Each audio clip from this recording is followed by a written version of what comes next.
இப்போ மேஷ ராசிக்காரர்களுக்கு இந்த வருடத்தின் 2025 வருடத்தின் கடைசி 4 மாதங்கள், அதாவது செப்டம்பர், அக்டோபர், நவம்பர், டிசம்பர், அந்த 120 நாட்கள் எத்தகைய ஒரு காலமாக மேஷராசிக்காரர்களுக்கு வரப்போகுதுங்கிறது நம்ம கொஞ்சம் துல்லியமாக சயின்டிபிக் வேதிக் அஸ்ட்ராலஜி முறையில் நம்ம பார்க்க போகிறோம்.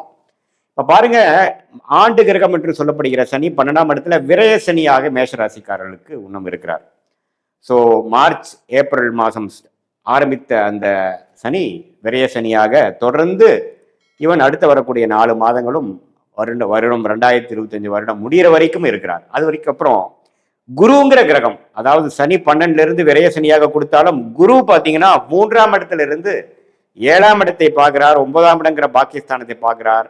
அதே சமயத்தில் 11ஆம் வீடுகளில் இருக்கக்கூடிய ராகுவையும் பார்க்கிறார். இது ஒரு அருமையான விஷயம்.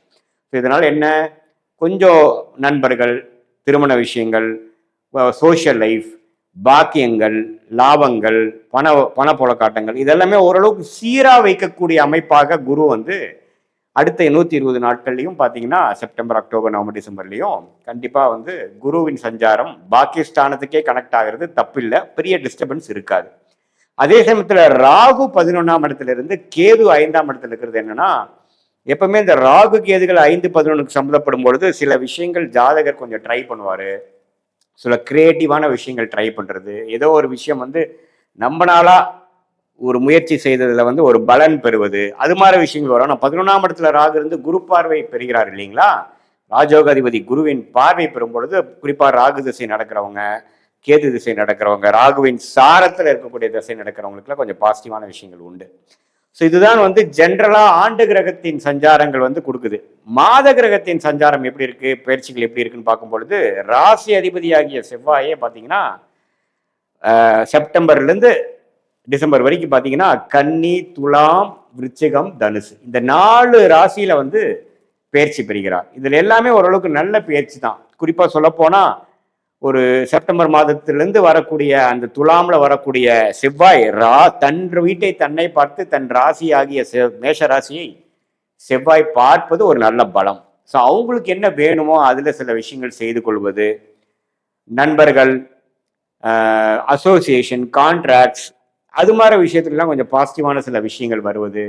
அதே சமயத்தில் 8ஆம் இடத்துல செவ்வாய் போனாலும் ஆட்சி பலம் பெறுவது, அதெல்லாம் பார்த்தீங்கன்னா கொஞ்சம் தேவையான விஷயங்கள் நமக்கு செஞ்சுக்கக்கூடிய அமைப்புகள், பொருட்சேர்ப்பு, ஒரு கூட்டு விஷயத்தில் ஒரு இனாமா வரக்கூடிய பணம், மனைவி மூலமாக வர்றது, அப்பா மூலமாக வர்றது, கொஞ்சம் சைடு இன்கம் வர்றது, அதெல்லாம் கொஞ்சம் கொடுக்கக்கூடிய அமைப்புகள் உண்டு. அதே சமயத்தில் 9ஆம் இடத்துல செவ்வாய் போவதும் பார்த்தீங்கன்னா பாக்கியஸ்தானத்துக்கே செவ்வாய் போய் வருடத்தின் இறுதி பகுதியாகிய இந்த டிசம்பர் மாதம் அற்புதமாக மேஷராசிக்காரர்களுக்கு முடிவுக்கு வருகிறது.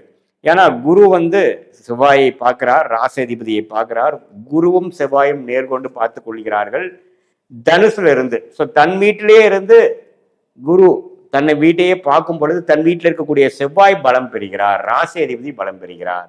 அதே சமயத்தில் சூரியனும் பாருங்க சிம்மம், கன்னி, துலாம், விருச்சிகம் அப்படிங்கிற ராசியில பார்த்தீங்கன்னா அந்த அடுத்து வரக்கூடிய 4 மாதங்களும் வருகிறார். அதுவும் ஓரளவுக்கு நல்ல அமைப்புகள். ஏன்னா ஓரளவுக்கு நட்பு வீட்டில் வரார். நடுவால தான் சூரியன் கொஞ்சம் நீச்சம் ஆறார். பட் நீச்சமானாலும் குருவின் பார்வை பெறுகிறார். ஸோ அதனால தவறில்லை. ஸோ சூரியனின் சஞ்சாரமும் ஓரளவுக்கு விசேஷ பலன் உண்டு.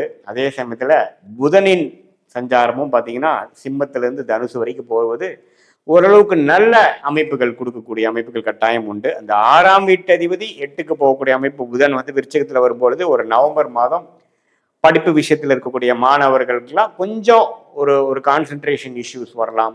முதியோர்களுக்கு கொஞ்சம் உடல் உபாதைகள் கொஞ்சம் வந்துட்டு போகலாம்.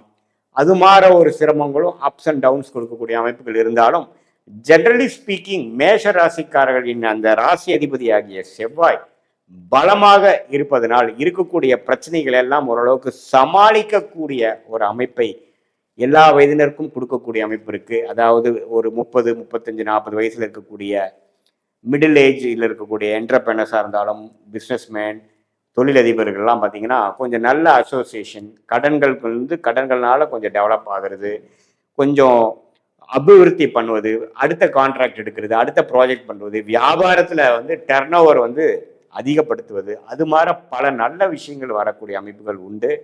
நண்பர்கள் வட்டாரம், பழக்க வட்டாரங்கள், சோஷியல் லைஃப் எல்லாம் கொஞ்சம் இம்ப்ரூவ் ஆகக்கூடிய அமைப்புகள் உண்டு. அதே சமயத்தில் real estate, catering, medical related விளையாட்டுத்துறையில் இருக்கிறவங்களுக்கெல்லாம் அருமையான பலன்கள் இந்த வருட கடைசியில் வந்து கிடைக்கக்கூடிய அமைப்பு கண்டிப்பாக உண்டு.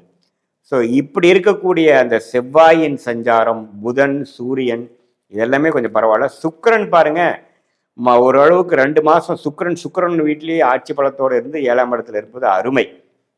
ஸோ சுக்கிரனின் சஞ்சாரம் குருவின் பார்வைக்கிறதுனால காதல் திருமணம் எதிர்பார்த்துட்டு இருக்கிறவங்களுக்கு காதல் கை கூடுறது, இது மாதிரி போற நல்ல விஷயங்கள்லாம் கொஞ்சம் கண்டிப்பாக நடக்கக்கூடிய ஒரு அமைப்பு இந்த செப்டம்பர், அக்டோபர், நவம்பர், டிசம்பர் காலகட்டத்துக்குள்ள அந்த சுக்கிரனின் சஞ்சாரமும் கொஞ்சம் ஒரு அருமையாக வந்து குருவின் பார்வையில் இருக்கிறனால மீடியா துறையில் இருக்கிறவங்க, யூடியூபு, படம், திரைப்படம், இது மாதிரி ட்ராமா, டெக்ஸ்டைல் சைன் இருக்கிறவங்களுக்குலாம் நல்ல ஒரு அமைப்புகள் கட்டாயம் உண்டு.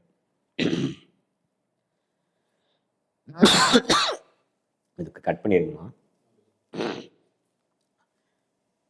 ஸோ கூட்டி கழிச்சு பார்க்கும் பொழுது அந்த 120 நாட்களும் பார்த்தீங்கன்னா சுக்கிரனின் சஞ்சாரம், செவ்வாயின் சஞ்சாரம், புதனின் சஞ்சாரம் எல்லாமே ஓரளவுக்கு நன்றாக இருப்பதனால ஆண்டு கிரகத்தின் அமைப்புகளும் ஓரளவுக்கு நல்லா இருக்கிறதுனால அந்த சனி 12ஆம் இடத்துல இருக்கக்கூடியது பார்த்தீங்கன்னா விரய சனியாக இருக்கிறதுனால சுப விரயங்கள் எவ்வளவுதான் இன்கம் வந்தாலும் அடுத்த நிமிஷமே அது செலவாகக்கூடிய அமைப்புகள் இருக்கு. இது வந்து உங்களுடைய சுப செலவுகளாக, சுப முதலீடுகளாக போகிறதா அல்லது தேவையற்ற செலவுகளாக போகுதாங்கிறது உங்களுடைய ஜென்ம ஜாதகத்துல தசாபுக்திகள் எப்படி போய் கொண்டிருக்கிறது, நீங்க எந்த லக்னத்துல பிறந்தீங்க, அந்த லக்னம் பார்த்தீங்கன்னா அந்த லக்னத்துக்கு நடக்கக்கூடிய தசைகள் அருமையான தசைகளா நடக்குதா, தசநாதனும் புக்திநாதனும் எப்படி இருக்கிறாங்க, ஸ்தானபலம் திக்பலம் எப்படி இருக்குதுங்கிற உங்களுடைய ஜென்ம ஜாதகத்துல நீங்க பிறந்த தேதி, பிறந்த நேரம், பிறந்த ஊர் வைத்து வரக்கூடிய அந்த ஜாதகம் மூலமாக இந்த கோச்சார அமைப்பு மேஷராசிக்காரர்களுக்கு சேர்த்து பார்க்கும் பொழுது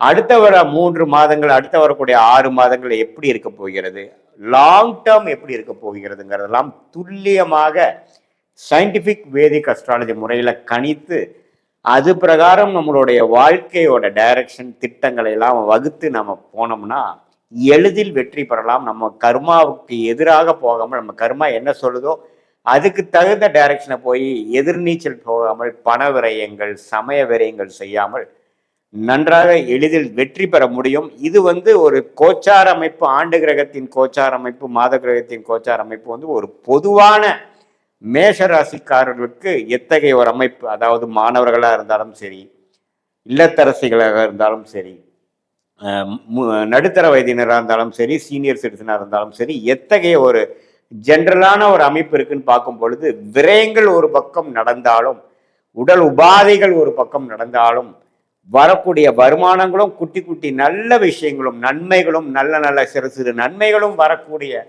அந்த குருவின் பார்வை வந்து விசேஷமான பாவங்களை விழுகிறதுனால சோஷியல் லைஃப் அப்படி ஒன்றும் தப்பாக போயிடாது, பர்சனல் லைஃப் அப்படி ஒன்றும் மோசமாக போயிடாது. நல்ல பலன்கள், நல்ல பெனிஃபிட், யோகமான ஒரு 9ஆம் பாவத்தையே குரு பார்ப்பது வந்து யோகஸ்தானம் வலுவடைகிறனாலையும் மேஷராசிக்கு கடைசி வரக்கூடிய அந்த 4 மாதங்கள் 120 நாட்கள் பார்த்தீங்கன்னா ஒரு பக்கம் செலவுகள் விரயங்களும் இருந்தாலும் பல வெற்றிகள் பெறக்கூடிய, பல அச்சீவ்மெண்ட் செய்யக்கூடிய, சோஷியல் லைஃப்ல உங்களுடைய ஸ்டேட்டஸ் இம்ப்ரூவ் ஆகக்கூடிய ஒரு அமைப்பு கட்டாயம் உண்டு என்று நீங்கள் தெரிந்து கொள்ள வேண்டும். மீண்டும் மற்றொரு காணொலியில் சந்திப்போம். நன்றி, வணக்கம்.